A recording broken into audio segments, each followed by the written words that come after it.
Hello and happy weekend all out there.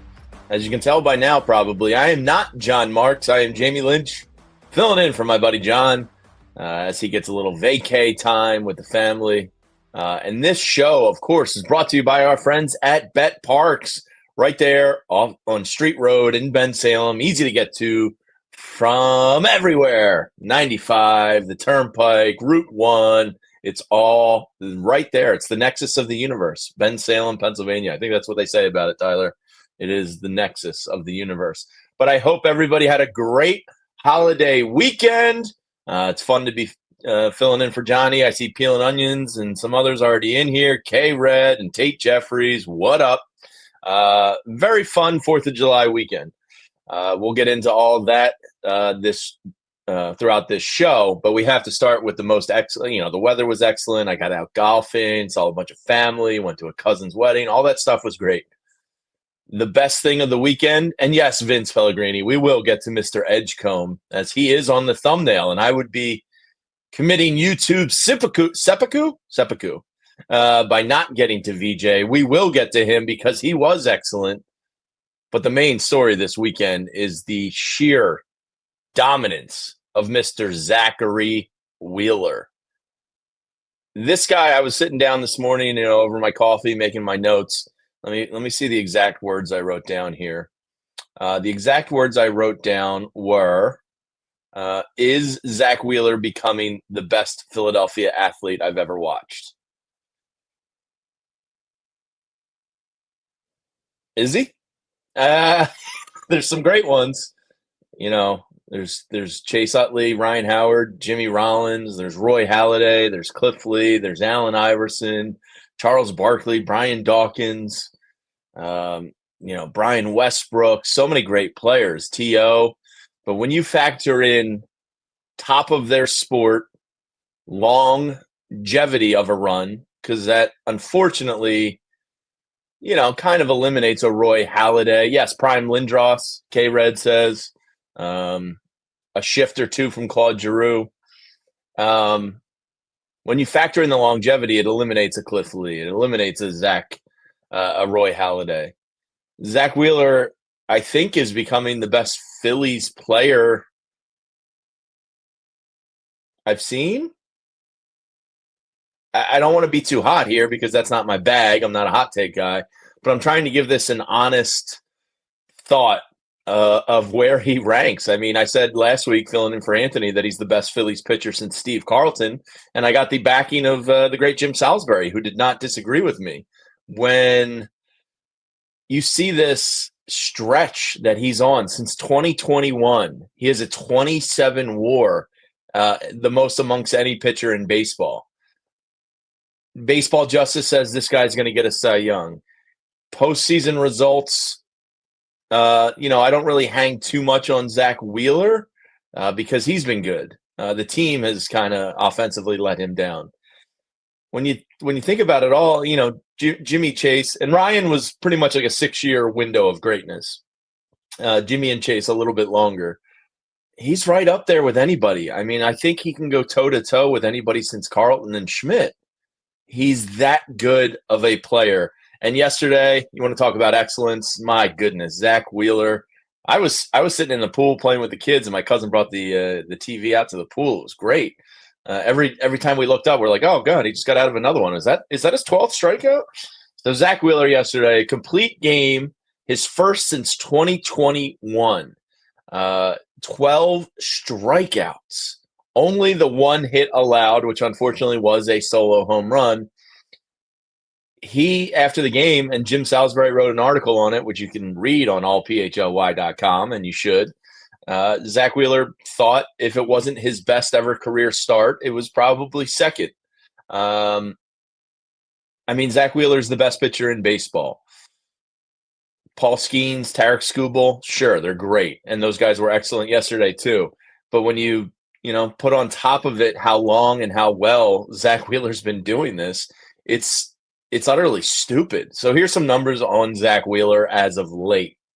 And then we'll get to the all-star snubs for the Philadelphia Phillies, as Zack Wheeler and Kyle Schwarber were both named all-stars yesterday. Little golf clap there for the boys. But Zack Wheeler, since the start of June, has thrown 40 innings. He has allowed 3 earned runs, 54 strikeouts, and his ERA is a .68. I mentioned he has a 27 WAR since 2021, the best in baseball. I see we got some pitcher debates going on in the chat. Love that. Let's get a little thumbs up on that YouTube page, shall we, folks? A little thumbs up for Wheels. Wheels up. He's one of the best Phillies I've ever seen. And look, I know it's fair when you have postseason failures and shortcomings for years. It's fair to, kind of judge a team by their postseason success. Zack Wheeler should be insulated from all of that. Just enjoy what we are watching. This doesn't come around very often. He's gotten better with age, which is crazy. He's just so good. So just a little hat tip there to Mr. Zack Wheeler. He gets the all-star nod along with Kyle Schwarber to go be an all-star in his hometown of Atlanta. That has got to be a pretty cool feeling right there, to go home to your hometown and be an all-star. So congratulations to Zack Wheeler there. An absolutely dominant start yesterday. Let's bring in our pitching nerd savant, Mr. Tyler Zulli here. Tyler, what did you see yesterday that made Zack Wheeler so dominant? Was it the movement? Was it the command? Was it everything? Well, I think it's something that you and I have talked about plenty. This is a guy who gets better and has gotten better as he's gotten older. His arm slot dropped a couple of years ago, which allows him to elevate the fastball more than he ever has in his career. The fastball command is ridiculous. 62% fastball yesterday. And it's pretty much kind of one of those things where you're not entirely sure a fastball's coming, but you're pretty positive a fastball is coming, and you're still not going to hit it because it has that, horizontal or that vertical rise, if you will, or lack of drop, I guess you could call it. But he runs the curveball off the back foot. He runs the slider down and away to right-handed hitters. The splitter. This is a guy who implemented a splitter at 32 years old. Like, this guy just continues to get better and better. VG asked me on Thursday, since 2020, which is the year that he signed as a Philly, is Zack Wheeler the best pitcher in baseball? There is no question. The answer is yes. And I remember last year, you and I having a conversation about were either of the years that Zack Wheeler finished runner-up in the Cy Young, should he have been the Cy Young winner? And last year, I think Chris Sale earned that Cy Young. Triple Crown. Yeah. That led the National League in wins, in ERA, and in strikeouts. He earned that Cy Young. You could have the argument the year that Corbin Burns won it that, Zack Wheeler potentially could have been the Cy Young winner. This year, it's going to come down to him and Paul Skeens. I mean, there are other guys in the conversation. Yoshinobu Yamamoto is in the conversation. Heck, even Ranger Suarez and Christopher Sanchez may be in the conversation. But I think it's going to come down to him and Paul Skeens. Now, it's unfair that Skeens is 4-7 with a career 1.94 ERA. He's that good. Yeah, it's brutal. But the numbers that Zack Wheeler is posting this year, especially in the month of June and now into July, he's on a 2011 Cliff Lee type of role right now that we don't see very often. Like, this guy has continued to get better. He is a master of his craft. And I think when VG asked me that question, there was no hesitation. The answer is definitively yes. He is the best pitcher in baseball since joining the Phillies in 2020. Yeah, and the two guys you can make the case for are as equally good right now, just don't have the longevity that Zack Wheeler does in Skubal and Skeens. I mean, those guys we're are going to be amazing. having a conversation about Skubal 3 years from now, about the 5-year run that he went on. Sure. He won the Cy Young last year. He's probably going to win the Cy Young in the American League again this year. He's that good. And Skeens, like, get that man off the Pirates, dude. Like, you feel terrible for the guy. How does that finish? The biggest trade in Major League Baseball history? Is it how many really years does he get there? Is he a Dodger or is he a Yankee? Yeah. So let's see. He probably has, I'd have to look that up. Got to be at least 3-4 more years of control. Yeah, 3 years of control, I would think. So they probably trade him in what, 2 to 3? They probably ride him out for a little bit. Which is just embarrassing as an organization. Yeah, it's really sad. It's really quite sad. Claude Debosse says he's so obviously going to be a Yankee. Unfortunately, probably is. But Zack Wheeler, after the game yesterday, he closes out the game, and Rob Thompson said he would have let him get to 115 pitches. His first complete game since 2021, Tyler. Zack Wheeler, talking to reporters on our own Jim Salisbury, said, that's why playing in Philly is awesome. The Wheeler, and the fact that everybody's on their feet. The energy was matched in the stands for the performance on the field. Zack Wheeler gets it. He loves pitching here, and I love him. I will say it. Bryson Stott said in the 9th inning he had to turn his pitch comm up because it was so loud. It's a July 6th Sunday afternoon game at Citizens Bank Park. For all the groveling we've done about, is this team underperforming? Well, they're 15 games over 500. They're leading the National League East. They have the best pitcher in baseball, and they just beat another team. By the way, the argument of this team, they don't beat teams above 500. They're officially above 500 against teams with winning records. They're 24-23 now against teams with winning records. I know that that's not like a world-class number, but for the argument being, well, they only beat up on the Nationals and the Marlins and the bad teams. Like, they swept out the Rays, who are now a very good team. They also have beaten over the course of the last month. They've beaten the Reds. They've beaten the Mets. They've beaten the Cubs. They've beaten the Cubs twice this season. They've beaten the Dodgers earlier in the year. Like, they've started to stack some series wins against better teams now too. For all the groveling that we've done, for the fans to show out like that on a Sunday afternoon in July, yeah, I mean, it shows you why people want to come play here. Yeah, absolutely. It's there's not many stadiums that you're going to get that type of support and just adrenaline shot for. It's pretty cool what's happening, and let's hope. Look, we can't say that they're going to come up short in the postseason. Do we all have our fears that they're going to come up short in the postseason? Sure. And we'll get to the trade deadline coming up here in a little bit, Tyler. But you just said it. Maybe Pete Fairbanks from the Rays isn't an option anymore. Right. We all think they're going to come up short. They need that right-handed outfield bat. They need some more bullpen help. But when you look at Sanchez and Ranger and Wheeler and possibly Painter, and there's a real shot that you can go toe-to-toe with anybody in baseball, and sometimes you just need that kind of hotness entering a series, and you can beat anybody. Yeah, Dave Dombrowski talked to Jason Stark last week about, and he was very adamant about comparing this team to the 2018 Red Sox, where the 2018 Red Sox deployed some of their starting pitching throughout the postseason in the bullpen, where Nate Eovaldi went to the bullpen and David Price pitched out of the bullpen, and I think the final outs of that World Series were recorded by Chris Sale.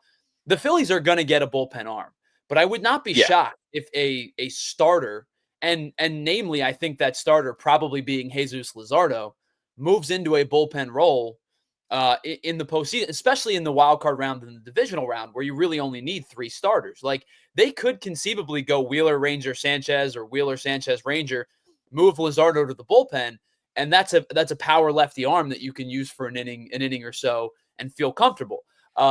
They still are going to need to address the bullpen. They have flaws, no question about it, but I think that that's probably a strategy that they're going to take. Yeah, and this portion of the show is brought to you by our friends at GLAT Hair by Morgenstern Medical Center. Make sure if you're going bald, it's optional. Check out GLAT Hair at the Morgenstern Medical Center. All right, there was more excellence this weekend. We'll talk about some all-star snubs. We got a trade deadline to talk about. And a lot more to get to after a quick moment from some of our friends here at PHLY. And that would be our friends at Rothman Orthopedics. The Sixers crew, well, they're heading out to Summer League to see some of that Sixers excellence that was on display Saturday evening with VJ Edgecombe. And it's all brought to you by our friends at Rothman Orthopedics. And they want to get you back to doing what you love, especially this summer. Whether you're biking the Schuylkill, chasing your kids in the sprinkler, I'm buying a slip and slide for the girls. I just determined the other day, so I'll probably end up with an injury. I need to go to Rothman Ortho. But whether it's tackling that hiking trail, whatever it is, when your body doesn't cooperate anymore, it's brutal, and that's where Rothman Orthopedics comes in.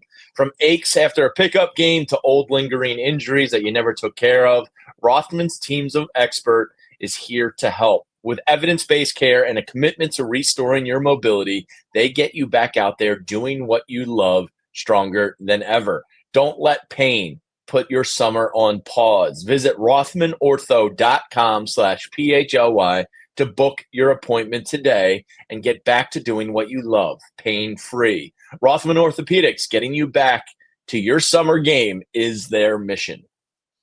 All right, let me tell you about our friends over at Ace Hardware and Ace Hardware Home Services. Listen, you've got a leaky pipe, a faucet that you've been meaning to fix. Hey, it's been pretty warm the last couple of days. Now it's been nicer than it was 2 weeks ago in terms of it not being 175 degrees and feeling like we're walking on the surface of the sun.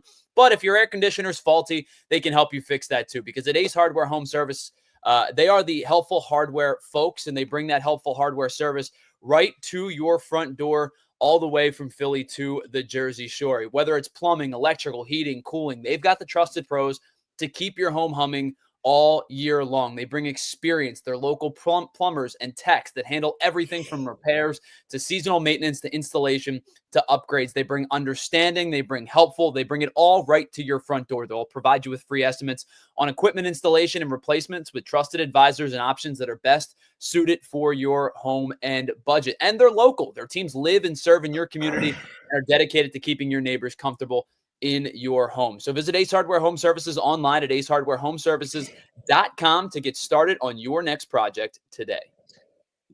In my work bag, which I'll be heading into the offices in a little bit, Tyler, I stopped into Ace Hardware the other day. I had to get some lawn bags. And then the best thing about Ace is you walk in and somebody's like, "What do you need? What can I help you with?" And I was like, "Well, sir, we have this pennant and I'm trying to hang it on a brick wall in our office. And this Phillies pennant will not stay up for the life of me. Do you have some kind of brick cohesive spray or some kind of like lacquer I can put on there to keep this thing up?" And he's like, "Come with me." And he walked through, found me a spray can. So I have an adhesive that apparently is supposed to stick to brick, Tyler. So Yeah, we will the great pressure test later today. Will the pennant remain hanging in the studio? You've kind of unofficially become the handyman at PHLY. Yeah, Derek you're like, Plattner's the IT guy.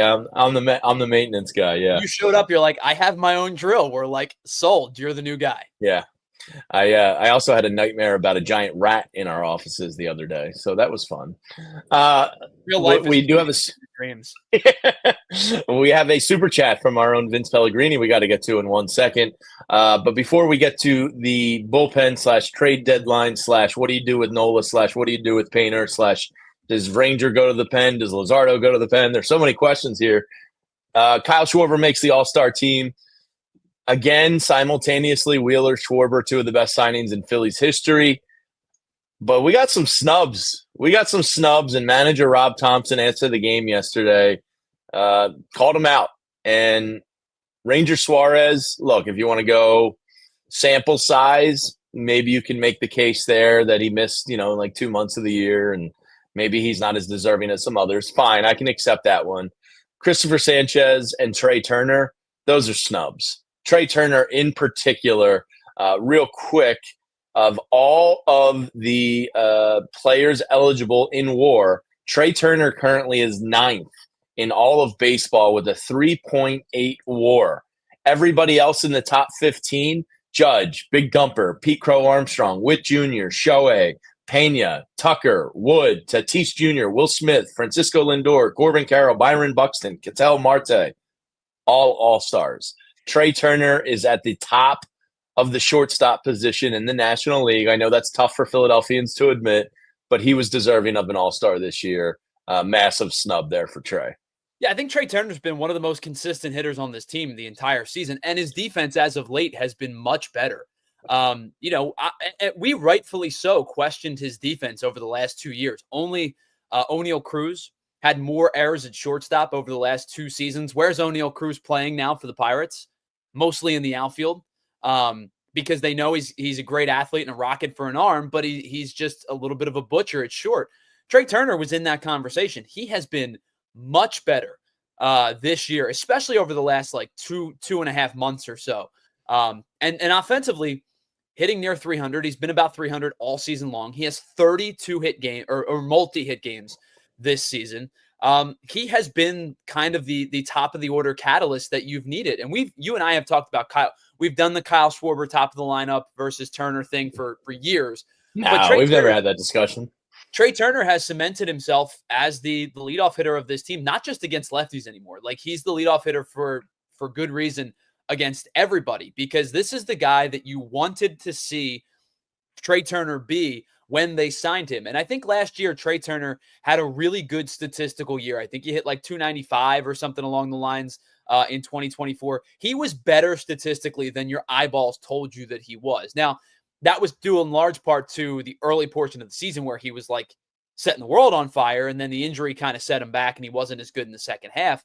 But this is the consistent Trey Turner that we expected to see when the Phillies signed him 2 years ago. To me, this is his best season as a Philly through the first half of the season so far. Yeah, here's his marks amongst shortstops. His batting average is first. The amount of hits, first. Stolen bases, tied for first. Amount of doubles, tied for first. Runs scored, he's second with 61 runs scored. Triples, he's tied for second with 2, and his OPS is third at 802. His ranks in the NL, first in hits, fourth in batting average, third in stolen bases, seventh in runs. Those are all-star numbers. Trey Turner got snubbed. That's unfortunate. I didn't even see this, but Scott Galupo in the chat says that Kershaw made the all-star team. Case it was closed, right? Like, it's a Legends thing. A legacy. Yeah. And Suzuki got snubbed. Scott also points out 25 home runs. He's the guy all offseason I really wanted to go get, but unfortunately the Cubs are good. This is kind of where the conversation gets into, like, should every team have an all-star representative? And I get it, right? It's an exhibition. It's Sure. for fun. And there are sometimes there are bad teams with good players. Like the Rockies, Hunter Goodman made the team. Hunter Goodman's having a really, really good year. And catching offensively has been so bad that he's one of the better offensive catchers this season. But I do think that there are bad teams that don't have deserving all-stars. There's a handful of snubs throughout baseball. It's not just with the Phillies. Seiya Suzuki's another one like you brought up. There's no reason in this season that Joe Ryan from the Minnesota Twins is not an all-star. He's got a 2.85 ERA and a sub-1 whip this season. Like, what are we doing? So, like, it's the conversation of, like, does every team really need an all-star? Did Shane Smith really need to be an all-star from the Chicago White Sox this year? Yeah, I mean, this probably dates back to the time where, like, TV packages didn't allow you to watch other teams and other players, and there was probably a thought of, like, hey, nobody ever watches Pirate games. Let's get this Andy Van Slyke guy in the All-Star game. Now, in this day and age where you're scrolling social media and you see every highlight, and there's MLB Network and there's ESPN and national games, you see these players a lot more. So could I be talked into every team not having an all-star? Yeah, definitely. I think I could. Yeah, I think that, like, for the one guy that I've been high on all year, and I remember going back to when me, you, and Pat Egan did the draft episode, and Pat was giving me crap for taking this guy over Nick Castellanos. Jacob Wilson. Well, not just Jacob. James Wood is a star. Oh, yeah. And the guy's just got untapped potential. I think the power is there. He rightfully was selected an all-star, but I think a lot of people, the other national that got selected was Mackenzie Gore. And Mackenzie Gore's having an excellent year. The strikeout rates are crazy. But if you want to comp Christopher Sanchez to Mackenzie Gore, Sanchez has Gore beat in most categories other than the strikeout total, which, again, like, Mackenzie Gore is going to hit 220 strikeouts this year, which is just absurd how good he's been. But if you want to play the comparison game, like, Christopher Sanchez is having an excellent season as well. It's one of those barroom conversations. It's barroom fodder for the week of the All-Star break. But I do think that there are a handful of players across Major League Baseball that got snubbed this year. Yeah, and there's going to be handfuls of players across baseball that get snubbed every year. It's part of the annual talking points of sports media content in the middle of July. All right, let's get to our super chat. $2 from Vincent Pellegrini. I know that guy. Would you put Aaron Nola in the bullpen? Interesting thought. Unless he comes back looking like Nola of old, I don't really know where you put him. Especially, I mean, he's going to be return as a starter. Yeah, I think he's your fifth starter. Yeah, he is. But if Painter's coming up, do you go to a six-man rotation? Is Painter coming up? How do you address the bullpen? Um, I think the guy you would feel most comfortable about putting in the bullpen because he's done it in many high leverage situations is Ranger Suarez. He's also one of your best starting pitchers this year. It's kind of a little bit of a mess. I think Aaron Nola would be down to do it if they genuinely thought it was what's best for the team. I think he's like a good teammate like that. I don't know. I don't know how he would do out there. I think he's gotten worse since the pitch clock was initiated. He is pretty cool on the mound. Like he doesn't really get too high or too low. So he might have the right mental temperament. But I don't know. My gut says it wouldn't go well. What are your thoughts? I think initially the thought is he's a starter to me. Now, for better or worse, right? There's no question about it that he's been bad this year. Prior to the injury, he had a 6 ERA. So there's no question about it. He has not had a good season. And it's been so bad it's indefensible, right? Like there are guys who have 4 or 5 ERAs and you go, well, they're giving up soft contact and they're getting unlucky and their expected numbers and their blah, blah, blah. Their baseball savant numbers are better than what their real life numbers are. Aaron Nola's season has been terrible or had been terrible up into the injury. There's no two ways about it. I think with him, he's probably better suited for the starting rotation still. I just don't think that it's and you're right. Like if all things were equal, Ranger Suarez moving to the bullpen is the one that has always made the most sense. You can't do it. This guy's been unbelievable. No. I mean, his last start, he didn't put together a quality start, quote unquote. It snapped a 10-game skid, but it was because he only threw 80 pitches. He was on an 85 pitch count. Said he was feeling a little fatigued, so Rob Thompson put him on a count. But it was 5 innings of 1-run ball. This guy, after giving up 7 runs in his first start against the Diamondbacks back in May, now has a 2 ERA. Like, he's been unbelievable. Yeah. I used the word surgical the other day to describe how he's pitching. He's unbelievable how good he is. You're not taking him out of the room. And in fact, I would have him, he'd start game 2 for me. Like if the postseason began today, he'd be the game 2 starter behind Zack Wheeler. And I think that it's just a conversation at this point of Luzardo makes the most sense. He's been pretty good in the first inning of starts this year. Really, it's the second and third innings in his bad starts where he's been have been kind of his kryptonite. I think if I'm asking for a 1-inning guy and a guy who can come in and throw power fastball and power sweeper for an inning, Luzardo makes the most sense to me. The lizard.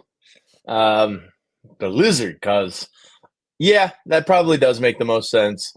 Now, the big question, and I see some Justin Crawford comments in the chat there, and Mr. Futz says Boris will never allow him to move to the bullpen when he's pitching the way he is. Fair. Scott Boras is very powerful. Andrew Painter. Now, I gave the date of July 24th last week to VG because I kind of looked at his start schedule / after the All-Star break and where his spot to throw might come in. Are you getting to the point as he struggles a little bit down in Lehigh? Are you getting to the point where you want to bring him up? Do you want him to – is he just tinkering and figuring things out? Is he bored with AAA to the point where he's just working on stuff and maybe we shouldn't read too much into 4 earned runs? He did have 7 Ks in his last start, but apparently the people that are seeing him says it looks like it's labored some. Others think he's just working on things. What do you do with Andrew Painter? Will we see him by mid-August? Or is this just simply a late August, early September expanded roster call-up? Yeah. What are your thoughts? I mean, Dave Dombrowski has made it kind of clear that, and so has Rob Thompson, like he's going to have to earn his way back to onto the roster. It's not the foregone conclusion that we expected it to be, in April and May, where it was just like, all right, well, when Painter gets his feet under him and he gets back from the injury and starts to ramp up a little bit, he's going to make the Major League roster. I just don't think that it's a foregone conclusion like it was a couple of months ago. Do I expect to see him this year in some capacity? Probably.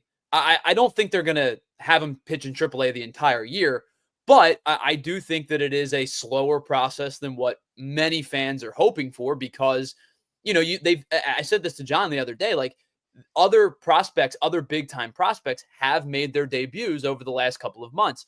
You saw Chase Burns yesterday with the Reds. He's made his third start now. Jacob Mizorowski with the Brewers has been called up. Nasty. He's made his first couple of starts, and these are power arms that are making starts that are highly touted prospects.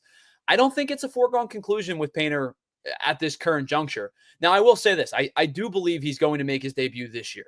If he doesn't make his debut this year, I would not be shocked if he doesn't start the year with the big club next year either, because of service manipulation time and all the nonsense about Super 2 and whatnot. So I do think he's going to make his debut this season. If he doesn't, there is a plausible case that he doesn't do it till May of next year. But I think he will be up sometime in the second half of the year. Yeah. Do you put much credence in, and look, we're not there live watching him pitch. Do you put much stock in that he's working on stuff? And not to say he's bored by AAA pitching, but like he's trying to challenge himself and work on those things for the next level while there. Do you buy or sell that? I think it's plausible. I think that there is a weird feel to, like, I don't know. As a competitor, I think you always want to compete. Sure. Right? And it's hard to balance the two. That's kind of what spring training's for. And that's why you see veterans as they get older. Like Max Scherzer has talked about this before. Spring training is for trying stuff. Spring training is for stretching your arm out. Spring training is for, like, I've seen both position players and pitchers go up to the plate or go to the mound with a plan of trying to execute one thing. You remember the guy a couple of years ago with the Dodgers who wasn't cleared to swing yet? So he was just going up there to track pitches.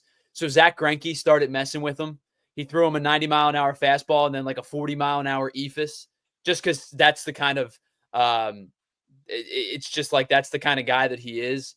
So no, I think right now what Andrew Painter's going through is a little bit of a road bump, and I think his stuff is still good. Like there's no doubt about it. Fastball sharp, breaking ball looks good. He's leaving a lot over the heart of the plate at times. Like you see the balls that are getting hit hard. I think he's not been as sharp as you would expect. So I don't believe that there is hey, just go out there and like work on stuff. I still think he wants to compete. I would have to get in his head, but I think that, I think he wants to. I think that the team and he still wants to compete more than just go out there and work on stuff.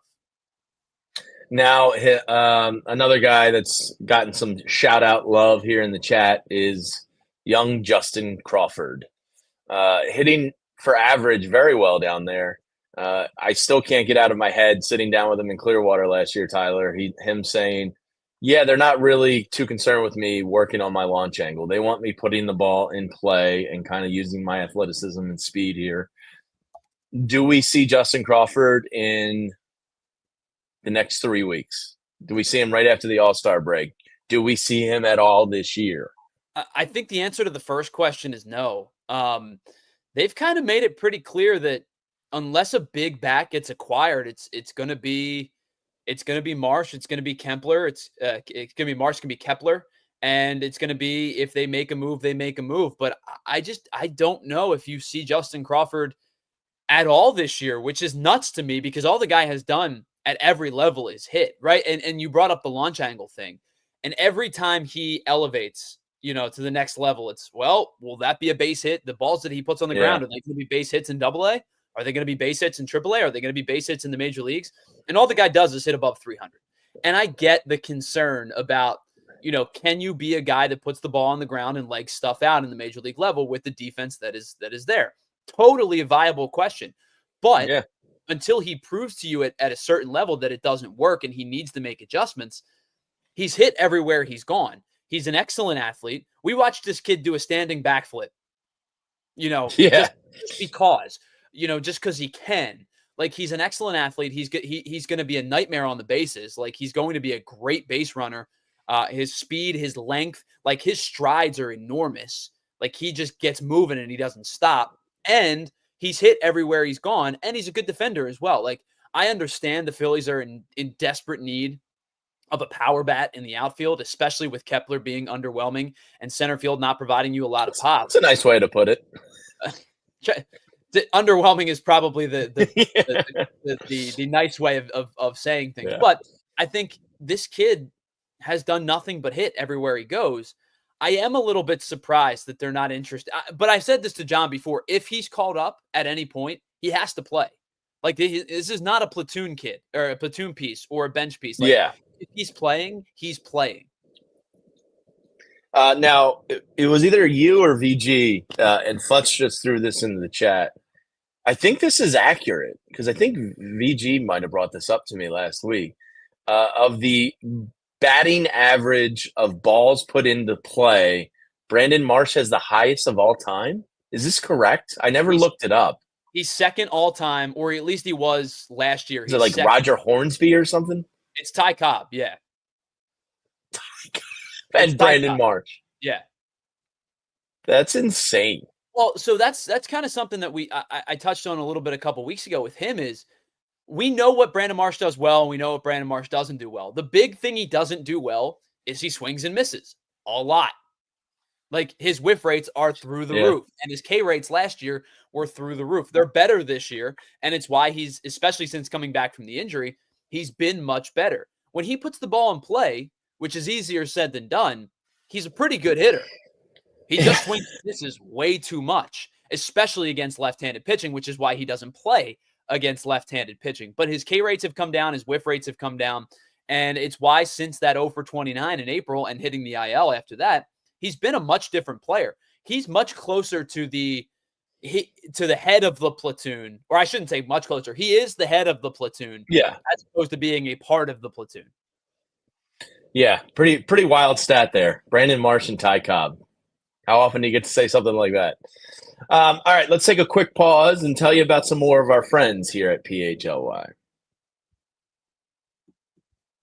All right, let's start with our friends at BetParx and the BetParx Sportsbook. You can get in on all of the action, baseball happening right now. You've got the Soccer Cup games still happening, the championship just a couple of days away. You can get in on all of the action, of course, with our friends over at BetParx and the BetParx Sportsbook. You can get in on spreads, player props, totals, futures, so much more. Our BetParx Parlay of the day is coming up in just a couple of minutes. And I've said this to John the last couple of weeks, and I'm going to continue to maintain saying it. The minute I start actually betting my bets is the minute that they start faltering. But, Jamie, I don't know if you know this or not, but over the last 5 weeks, 17-4 in my BetParx Parlay of the day picks. So on a little bit of a roll right now. So you can get in on all the action with BetParx. Again, you can do it right from the palm of your hand. I do it right on my phone each and every day is where I get all the lines, the props, the spreads, all of that with our friends over at BetParx. Must be 21 and physically located in PA. If you or someone you know has a gambling problem and wants help, please call 1-800-GAMBLER. Yeah, and we'll cook up a little parlay later there. But let me, in the meantime, tell you about Empire Today. You know the jingle, you know the company. They've been around. They've stood the test of time. And you don't do that without being a quality product. Just like your favorite team needs that home court, field, or / ice advantage, your home needs your flooring advantage. And Empire Today can help you get it. Look, big box stores, they're not fun. You walk in, you can't find somebody to help you. You're kind of left to your own devices. With Empire Today, they make it easy for you. They come right to your front door, and they come with an expert. So you're not going to be talking to somebody from plumbing about your flooring. You're not going to be talking to somebody from outdoor about your flooring. You're going to be talking to a flooring expert who is going to listen to you, hear what you're looking for, and present to you the options that they would put in their own home, picking the right flooring and the right colors. And with their in-house virtual floor designer, you can see right then and there in your house what the floors are going to look like with your furniture and your wall colors and all of that. So schedule a free in-home estimate today, because some things are just better at home.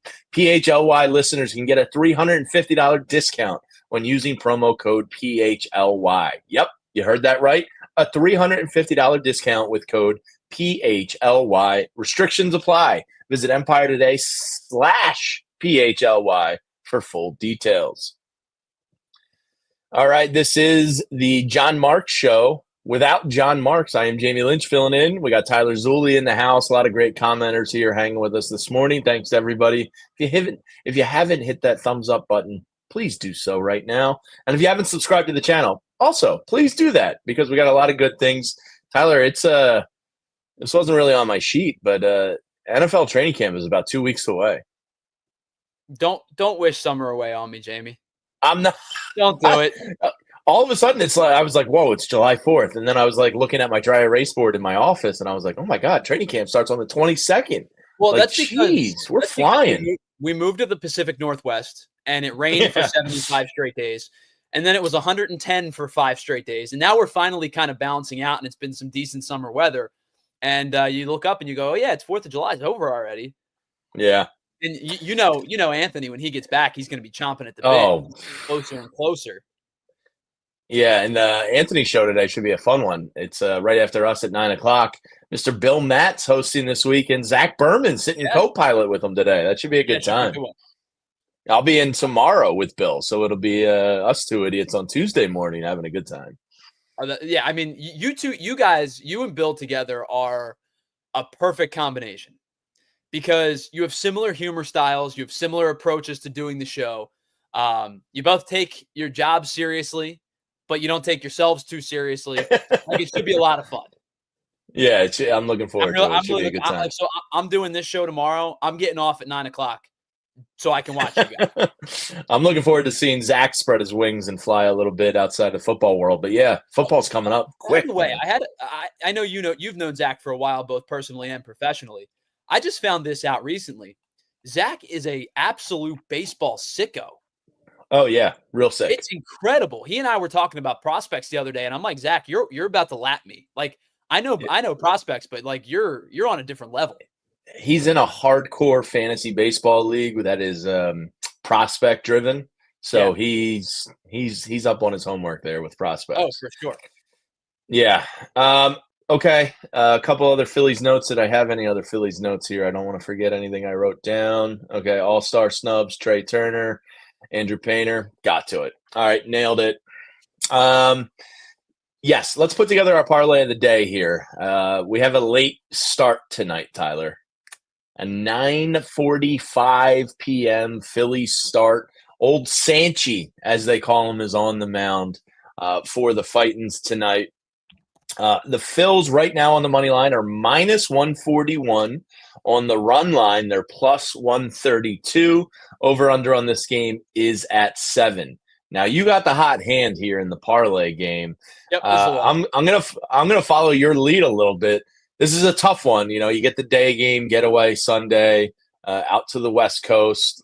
I feel like San Francisco is a house of horrors for the Phillies. Yeah, they never seem to play well out there. Never.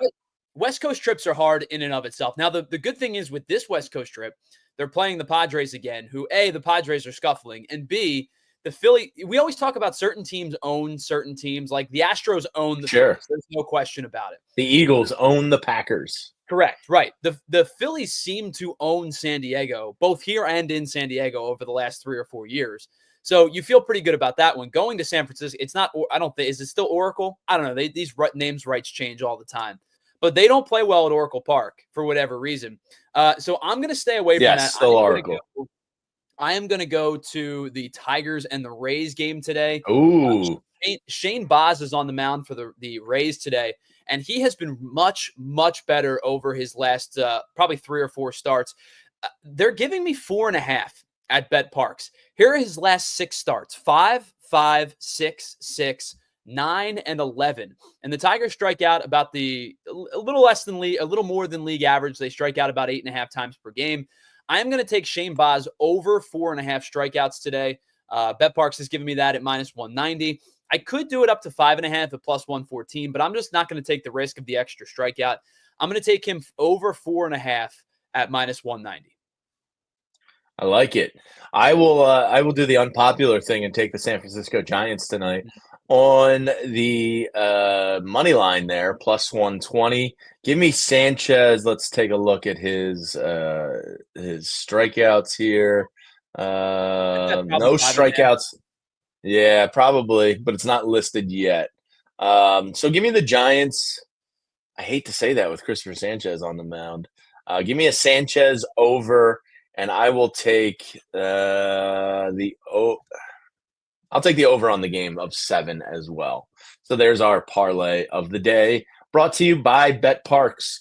Now, Tyler, as we were doing the parlay of the day right there, Peeling Onions says we might have a little bit of Zamboner breaking news. According to Elliot Oh, really? Friedman, a Cam York extension has been agreed upon. No details yet, but looks like the Flyers take care of one of their own and lock up the 24-year-old.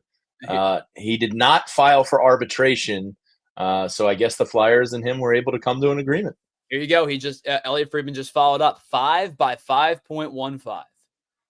So 5-year, $25.5-ish million deal.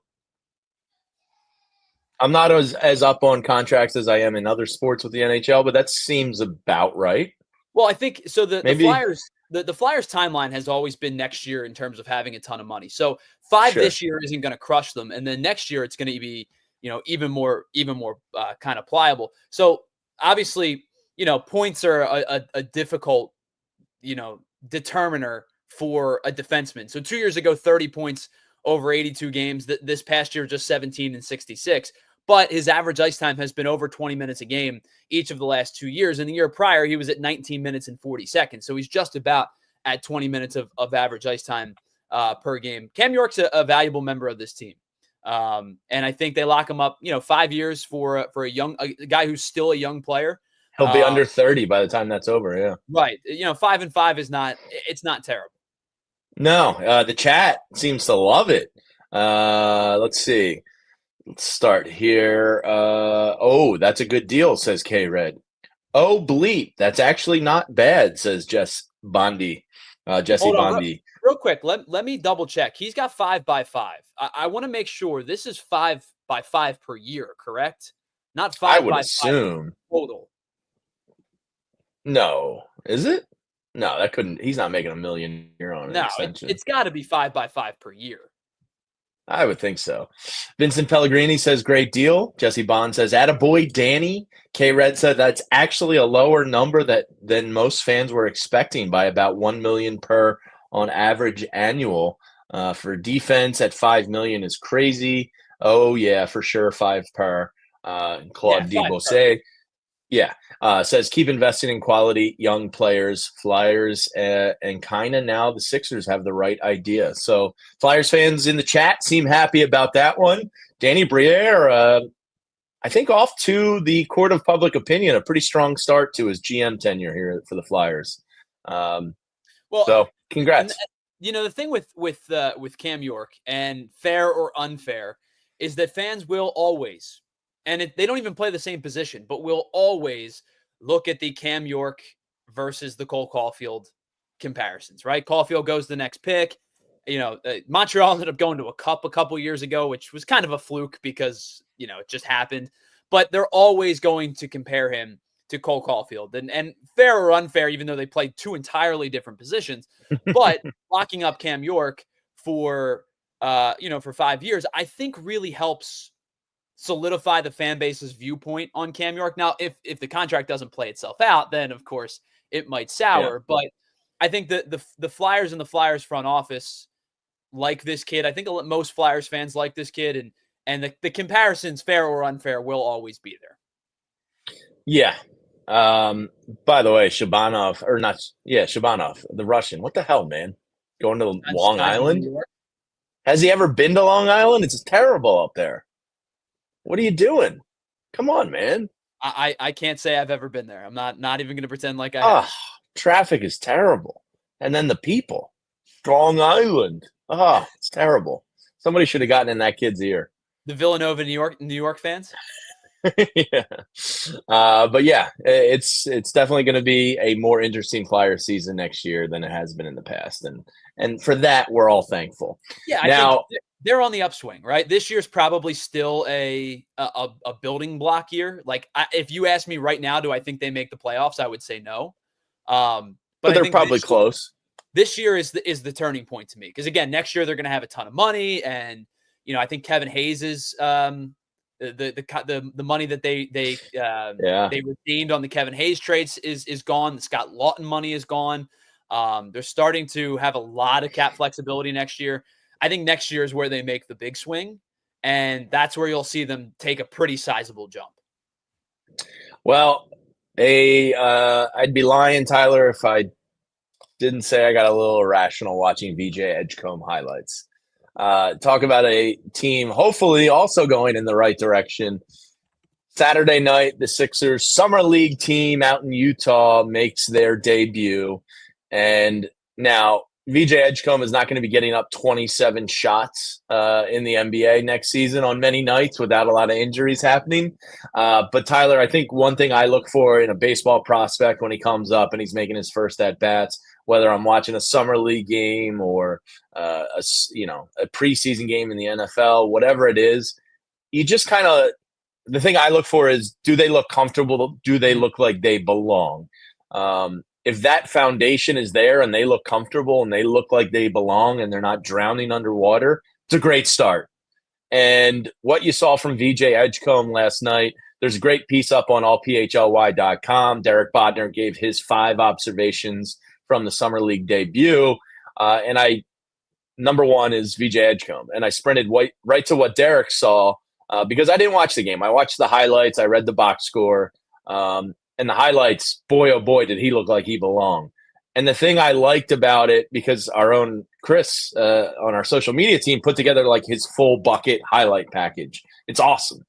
So it's like basically the VJ Edgecombe Cliff Notes version in about 2.5 minutes.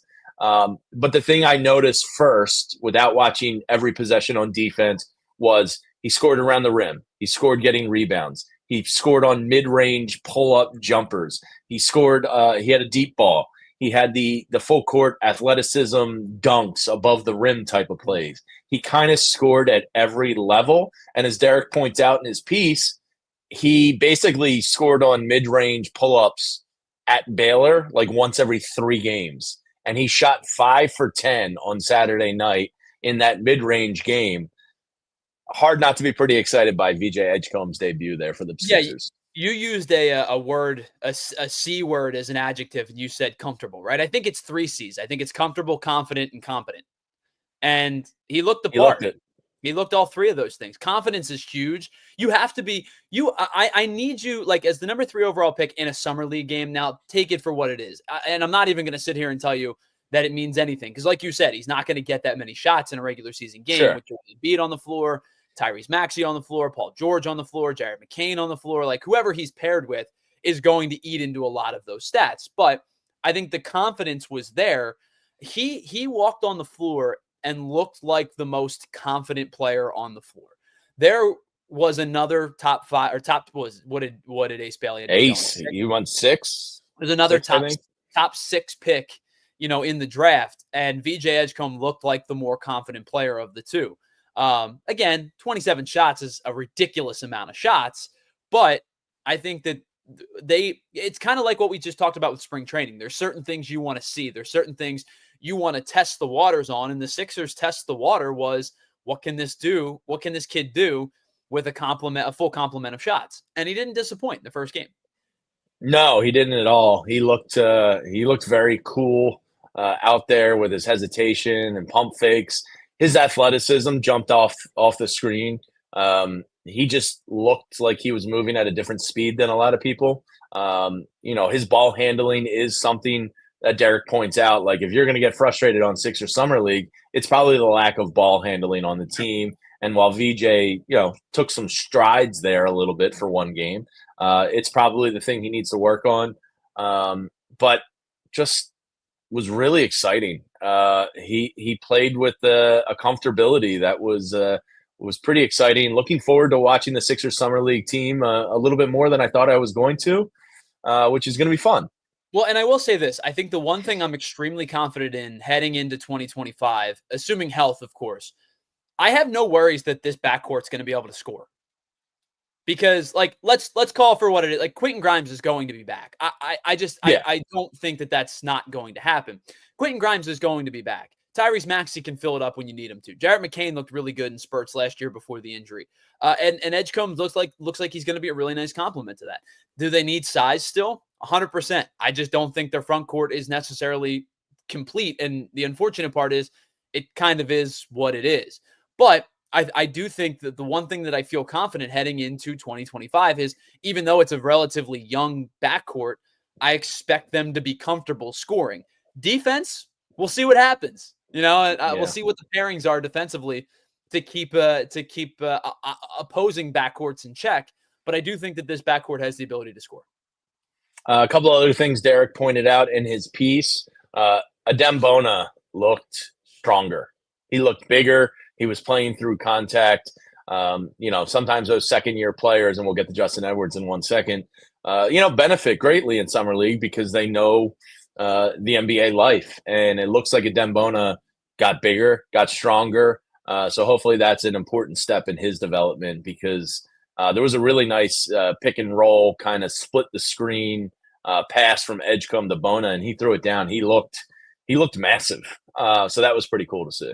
Well, the Sixers have made a point over the last couple of years of bringing in young talent that wants to work and wants to compete. You can start with Tyrese Maxey. You've got Jared McCain. Edgecombe is that guy. And I'm not I've said this after the second round. I am not a huge Janai Broom fan. I just wonder what his capabilities at the NBA level are going to be.